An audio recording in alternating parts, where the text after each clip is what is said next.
Leemos hoy el Evangelio según San Lucas, en el capítulo 18, versículos 35 a 43.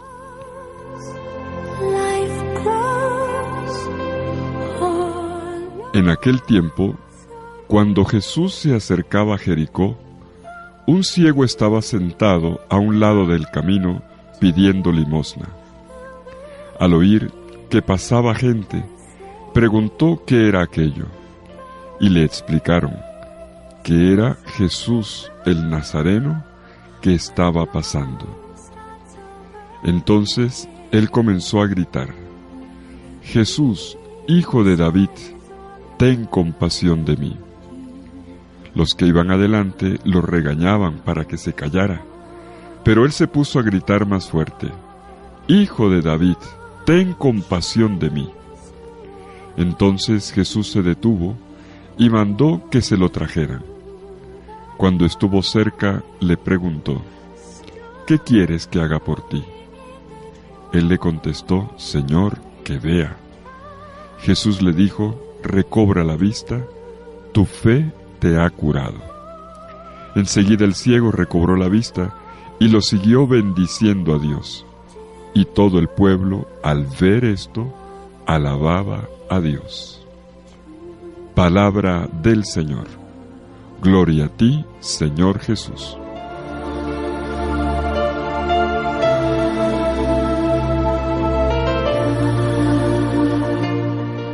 Curiosamente, mientras Jesús realiza su camino hacia Jerusalén, no ocurren muchos milagros. Así lo hacen notar todos los evangelistas, y Lucas, que estamos leyendo, no es la excepción. Pero este milagro que ocurre con el ciego de Jericó, uno de los pocos milagros que ocurren en esta segunda parte del Evangelio, se caracteriza, con respecto a los precedentes, por la absoluta ausencia de discusiones después del milagro. En cambio, coloca en primer plano, le da relevancia a un tema en el que nos vamos a centrar hoy. Este milagro muestra la realización del programa misionero de Jesús.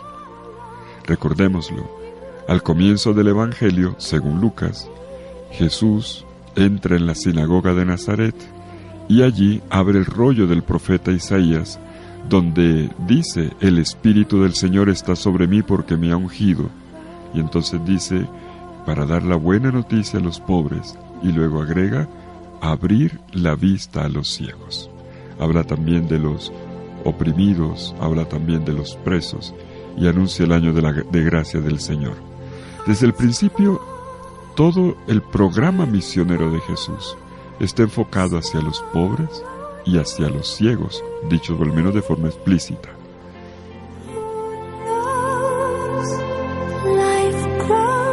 Una señal de la autenticidad del mesianismo de Jesús está precisamente aquí, porque cuando Juan Bautista le manda a preguntar a Jesús, luego en el capítulo 7 de este Evangelio de Lucas, si él es o no el Mesías, Jesús hace algunos milagros y le dice a los enviados de Juan: «Vayan y díganle a Juan».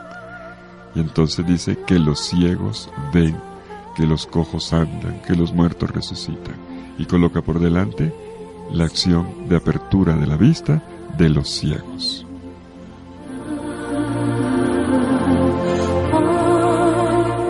La vista es un símbolo salvífico muy importante en la Biblia, y por eso no es extraño que recorra el Evangelio de Lucas desde el principio hasta el final, o casi hasta el final. Incluso que en el libro de los Hechos de los Apóstoles, que también es obra de Lucas, en la conclusión vuelve a aparecer el tema de la vista. En Hechos de los Apóstoles 28, 26 y 27, se echa mano otra vez de la profecía de Isaías, pero esta vez para decir lo contrario. Mientras Jesús le abre la vista a los ciegos que creen, aquellos que se abren a Él, hay otros que, creyendo verlo bien todo, no ven nada y no entienden nada. Y entonces denuncia la ceguera de Israel.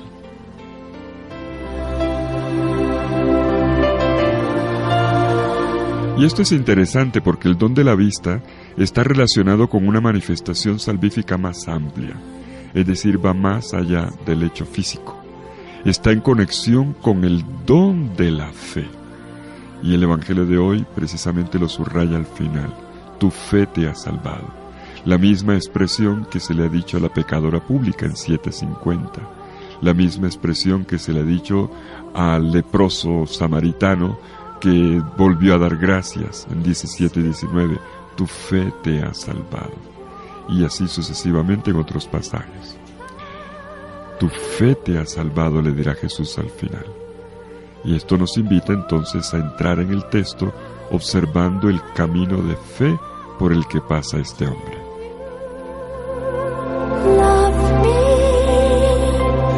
Un camino de fe que, notémoslo desde ya, notémoslo bien, se contrapone al de aquellos que parecen creer en Jesús, es decir, el cortejo, el grupo de compañeros de Jesús que van con él en el camino, no ven tanto como logra al final ver el ciego que estaba a la orilla del camino, en la marginalidad.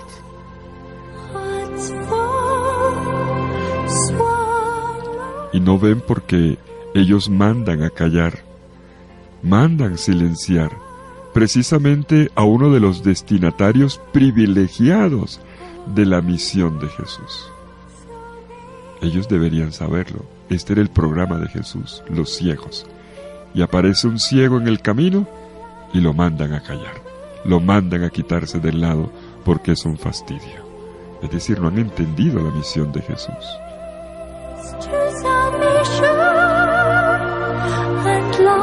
Pero hay un segundo detalle que aparece en contraste. El ciego, la oración del ciego. Él pronuncia una oración: Jesús, Hijo de David, ten compasión de mí. Es una oración eficaz, porque es una oración que se hace como Jesús pide que se hagan las oraciones. Aquí hemos comentado eso. En el Evangelio de Lucas hay catequesis sobre la oración, en el capítulo 11, en el capítulo 18. Y en ambas ocasiones Jesús le ha pedido a los orantes que cuando oren lo hagan con insistencia, como aquel amigo que llega a medianoche a tocar la puerta y no para de tocar hasta que le den el pan, o como aquella viuda que fue donde el juez, que va a insistir y por la insistencia el juez le va a atender, y Jesús dio entonces la instrucción, el mandato: oren sin cesar, ininterrumpidamente, con insistencia. Y esto se recalca en el ciego. Él repite la oración, grita la oración, repite insistentemente, poniendo en práctica la manera como Jesús pide que se ore. Oren sin cansarse, sin cesar. Así parezca que están repitiendo lo mismo todo el tiempo y le diga: ¿pero qué tanto repites? Oren sin cesar. Así ora el ciego. Y notamos un tercer detalle: Jesús escucha los gritos del ciego, porque, como se ha dicho un poco antes, en este mismo capítulo 18 de Lucas, en la parábola de la viuda, cuando Jesús pregunta: ¿y Dios no escuchará? Miren lo que pasó con la viuda y el juez. Y entonces Jesús dice: bueno, ¿y Dios no escuchará? ¿Dios no hará justicia a aquellos que claman a Él? Pues Jesús escuchó el clamor del pobre, el clamor del ciego mendigo que estaba en el camino. Son detalles que vamos viendo y que son detalles de contraste. Vamos a mirar uno por uno.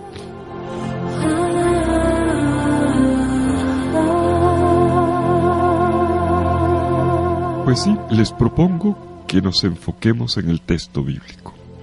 Notemos estos tres aspectos que acabo de perfilar con mayor detalle. El primer detalle es que mandan a callar al ciego. Y este primer detalle no es menor. Ya dijimos hace un momento cómo los que acompañan a Jesús debieran saber. 2 veces ya el Evangelio ha insistido que el programa de Jesús, su programa misionero, incluye el dar vista a los ciegos. Usted no puede quitar del camino a aquellos que son parte del objetivo de la misión de Jesús. Se trata del grito de un don nadie, perdonen que lo diga así. No sabemos cómo se llama. Según Marcos, tiene nombres: Timeo, el hijo de Timeo, Bartimeo, mejor dicho, Bartimeo. Aquí ni siquiera nombre tiene. No sabemos cómo se llama, como pasa con muchos mendigos. ¿Cómo se llama? Vaya usted a ver. Es un hombre que no significa nada para aquellos que van pasando, y parece desentonar con su grito. Por eso lo regañan, porque sus palabras parecen inapropiadas. Los que mandan a callar al ciego, repito, son los seguidores de Jesús, y por lo tanto ellos creen actuar en el nombre de Jesús. Se sienten con autoridad, como si fuera dada por Jesús, para mandar a callar la gente. Claro, ellos están fastidiados. Y perdóneme que lo diga, un pobre, visto desde, lo digo no peyorativamente, sino positivamente, el grito de un pobre, la insistencia de un pobre siempre molesta, causa fastidio a quien entra a la iglesia, a quien pasa por la calle, eso molesta.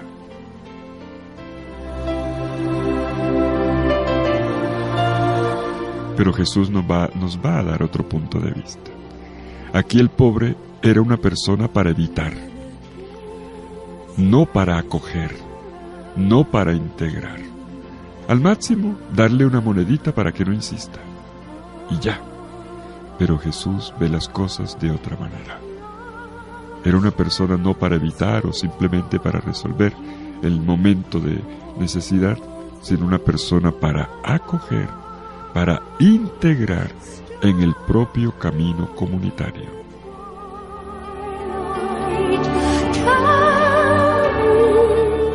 Pero qué triste, los mismos que dicen creer en Jesús no se parecen a Jesús. Reciben el grito del pobre como una perturbación, no como la voz de un hombre que sufre.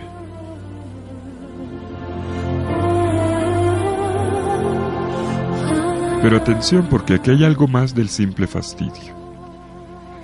El grito del ciego traduce esa especie, eso que está dentro del corazón del hombre y que Dios siempre sabe escuchar. Había algo más de fondo. Pero también el regaño que le dan al ciego traduce y deja ver lo negativo que a veces ocurre entre los seguidores de Jesús. Perdóneme que lo diga, esa especie de celo posesivo, esa apropiación de Jesús, como si nosotros pudiéramos determinar siempre lo que es de Jesús y lo que no, y que termina reduciendo el Evangelio a la propia manera de ver, de sentir, de pensar, de vivir. Quiero decir, la nuestra, no la de Jesús.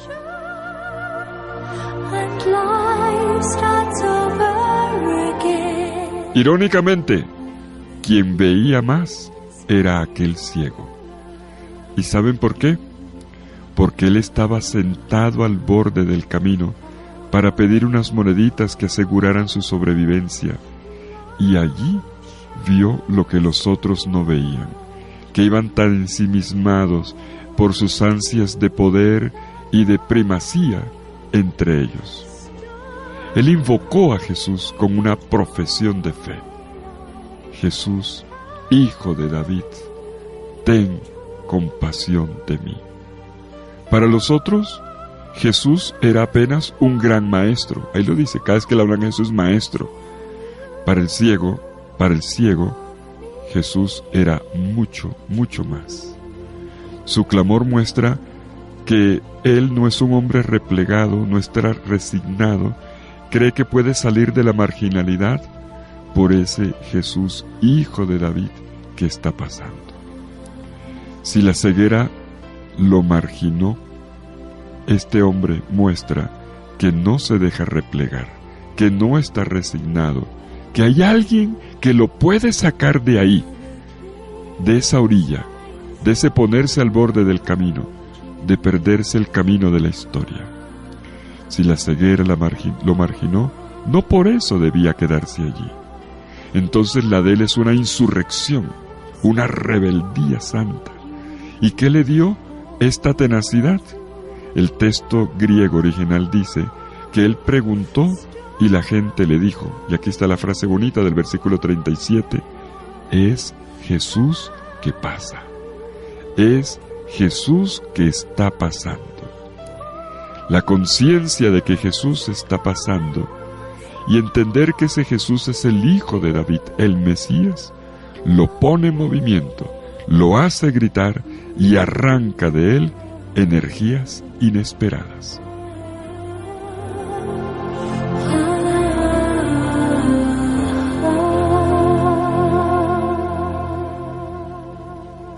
El ciego grita. Los discípulos de Jesús lo mandan a callar porque es un fastidio, porque el pobre fastidia. Y entonces sacamos aquí la primera lección. Esta es la tarea de la comunidad cristiana, mis hermanos. Manifestar la presencia y la cercanía del Señor para que nadie se quede en la marginalidad.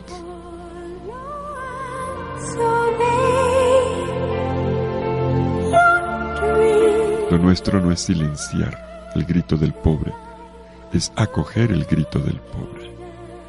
Lo nuestro es anunciar a Jesucristo y decirle también a todos los que están postrados a la vera del camino, Jesús está pasando.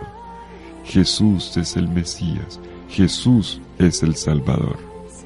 La tarea de la iglesia es la misión, y la misión es decirle a cada persona, está pasando por tu vida, está pasando Jesús, el Señor de tu historia.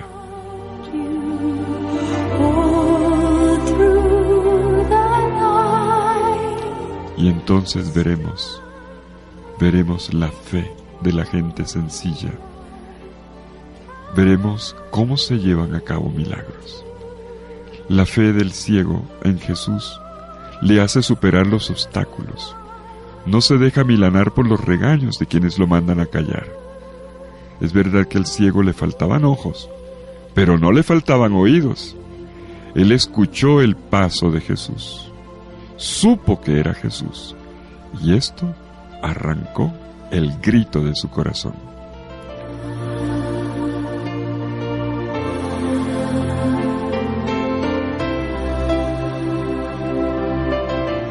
Él vio con los ojos del alma.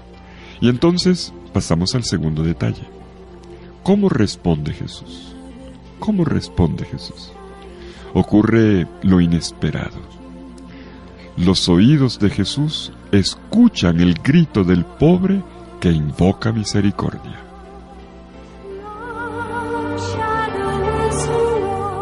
Dice el evangelista que Jesús escuchó y se detuvo. El ritmo del camino de Jesús no está dictado por una agenda detallada y rígida. Hay gente que, hace la agenda y se pone nerviosa porque se pasó unos minutos, porque de repente apareció un imprevisto. Jesús es un hombre libre. Jesús cambia la agenda en Jericó para atender a un hombre que no estaba en la lista. Jesús se deja dictar en su programa por el grito de aquellos que lo invocan.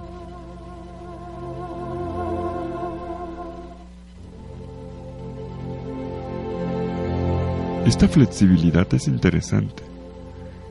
Jesús se deja dictar la agenda no por aquello que tenía en mente inmediatamente, sino por las necesidades reales de la gente que invoca compasión.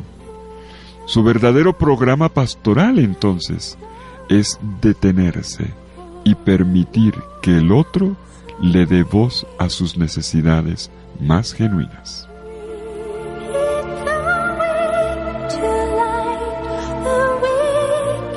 Y aquí tenemos entonces el diálogo. Se abre el diálogo entre el ciego y Jesús. A la llamada de Jesús el ciego responde no solo dejando de lado lo que le impidiera el encuentro, el manto. En este detalle se detiene Marcos, y entonces el ciego dio un salto y soltó el manto en Marcos es muy importante. En Lucas no, en Lucas se va directamente al diálogo. No hay ningún gesto de parte del ciego. Solamente resuena inmediatamente la pregunta de Jesús: ¿qué quieres que haga por ti?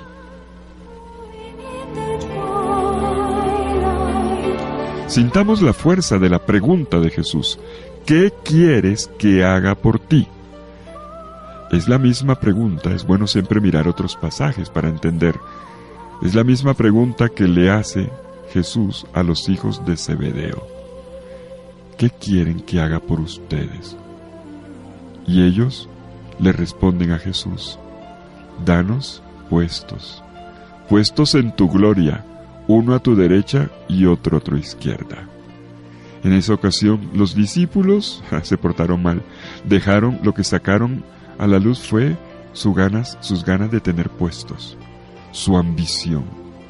En cambio, el ciego de Jericó se comporta como el verdadero discípulo. Él no pide puestos, no pidió riqueza, lo único que pidió era lo que él sabía que realmente necesitaba: poder ver para comprender, para dejarse interpelar. Señor, lo único que te pido es ver.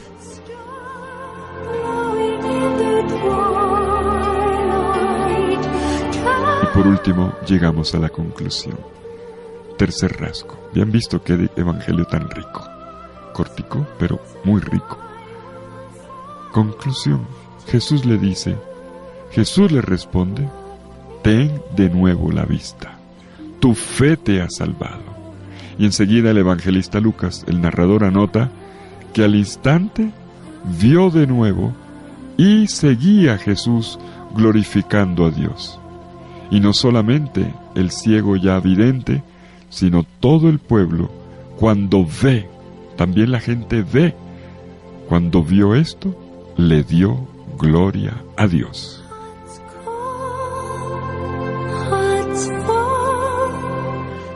Y en esta conclusión se destaca, en primer lugar, la declaración de Jesús: tu fe te ha salvado. Lo comentamos al inicio de nuestro comentario hoy. Tu fe te ha salvado. Lo que lo salvó no fue solamente un gesto de Jesús. Lo que lo salvó fue su fe, su obstinación, su terquedad, su lanzarse hacia Jesús con los brazos en alto de su oración, que no dejó pasar de largo al Mesías, mientras reconocía que algo estaba ocurriendo en su vida. Él, este ciego que ahora ve, integró a Jesús en su vida con su oración. Ahora Jesús lo integra en su camino con su invitación, dándole la vista y haciéndolo un verdadero discípulo de él. Y si al principio tenemos la súplica: ten compasión de mí, al final del Evangelio tenemos la alabanza, y todos daban gloria a Dios.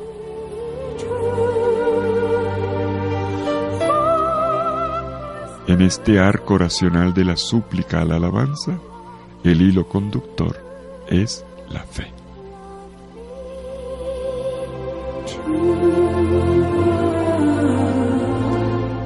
Y subraya como último detalle el evangelista, además de esta fe y de esta alabanza, el seguimiento de Jesús, el discipulado. Este hombre se hizo discípulo de Jesús, lo seguía por el camino. El verdadero milagro no fue el haber recuperado la vista, sino el ser finalmente capaz de poner los pasos en las huellas de Jesús.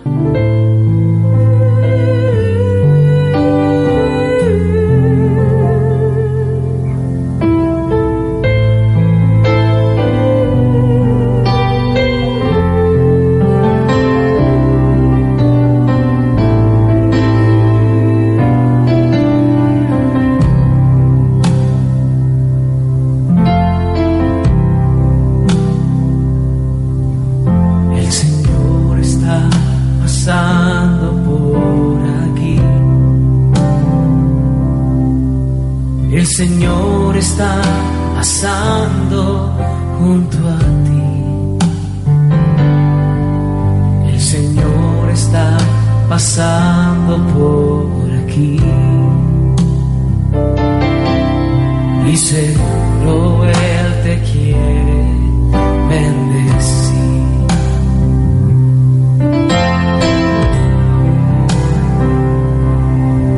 El Señor está pasando por aquí.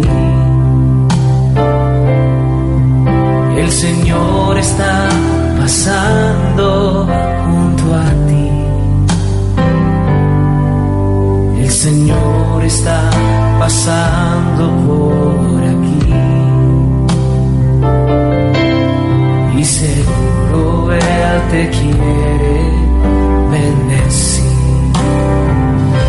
Está pasando, está sanando, está pasando por aquí.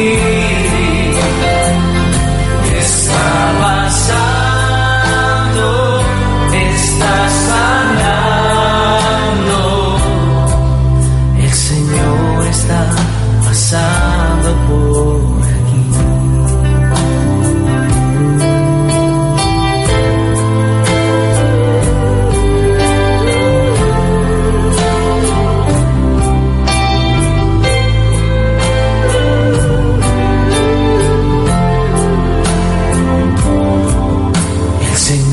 Está pasando por aquí. El Señor está pasando, dice Lucas 18:37. Y el ciego de Jericó no lo dejó pasar derecho. Y el Señor sigue pasando, el Señor está pasando también en este momento por tu vida. Está pasando, está sanando, está pasando. Esta canción de Luis Mauricio Vargas, costarricense, nos ayuda a orar ahora este Evangelio. En la lección divina leemos, meditamos, oramos y contemplamos. Y poco a poco la escucha de la palabra nos va llevando, no solamente la confrontamos con la vida como hemos hecho ahora, sino también oramos. Y vimos la fuerza, la importancia que tiene la oración en este pasaje. Jesús está pasando.